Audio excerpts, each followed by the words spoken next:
विजय सरदाना के पास में चलूंगा। Vijay sir, very quick take, बहुत शार्प टेक। भारत ने इसकी इकोनॉमिक, इसकी हर लेवल पे कॉस्ट इवैल्यूएट कर ली है और आपको लगता है कि now we are ready to take them head on?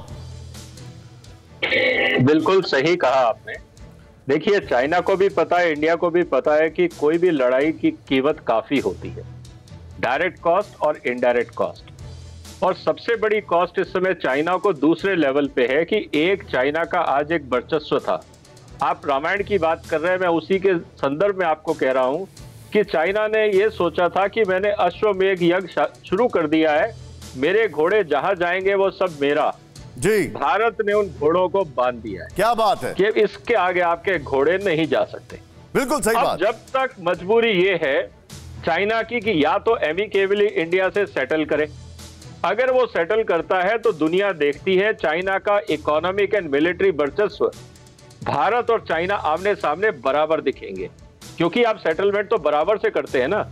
China ये चाहेगा नहीं कि भारत उसके बराबर दिखे, और भारत ने ये ठान लिया है कि हम चाइना को आगे बढ़ने नहीं देंगे। अब चाइना फंस गया, ना वो सेटलमेंट कर सकते हैं क्योंकि उससे भारत का स्टेचर बढ़ता है, और ना वो झगड़ा कर सकते हैं ज्यादा क्योंकि उनका इकोनॉमिक लॉस होता है। अंडरस्टूड। सो अब सिचुएशन ये है कि चाइना के पास अब कोई रेस्पेक्टेबल वे आउट दिख नहीं रहा है। सर, आपने बड़ी अच्छी बात की विजय सर। आप ये कहना चाहते हैं कि चाइना पे एग्जिट रूट ढूंढ रहा है, एग्जिट की कैसे निकले इससे? बिल्कुल, क्योंकि देखिए किसी को भी समझ में आती है बात। एक तो वेदर सिचुएशन, आप टेरेन को देखिए।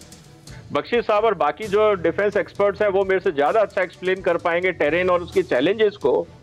उस टेरेन को भारत को मेंटेन करना और हमारी जो सप्लाई लाइंस हैं, और चाइना को उस टेरेन को मेंटेन करना, जबकि उनकी सारी सप्लाई लाइन वहां से 2000 किलोमीटर पे शुरू होती है, हम 250-300 किलोमीटर पे शुरू होते हैं। अगर आपको वहां रोज डीजल पेट्रोल भी पहुंचाना है तो सोचिए चाइना का क्या हाल हो जाएगा। सही बात आपको है। हर फौजी को दिन में 3 बार खाना खिलाना है, उसकी डेली रिक्वायरमेंट पूरी करनी है, उसके हाइजीन का ध्यान रखना है, और वो भी स्कूल से निकले बच्चे, फौजी कम स्कूल से निकले बच्चे। वो अलग बात है। मैं आपको ये कह रहा हूं कि आप बच्चा हो या बड़ा हो, खाना तो रोज खिलाओ। सही बात है आपकी। उसको कपड़े तो दोगे, उसकी पर्सनल हाइजीन का ध्यान रखोगे, पानी पिलाओगे, उसकी हेल्थ केयर का ध्यान रखोगे। आपको डेली सप्लाई देना है। अगर आपने वहां टैंक रखे हुए हैं तो खाली पानी से तो चलेंगे नहीं, उनको आपको डेली फ्यूल देना है। सर, आपने जो एनालिसिस दिया है ये बहुत इंपॉर्टेंट है।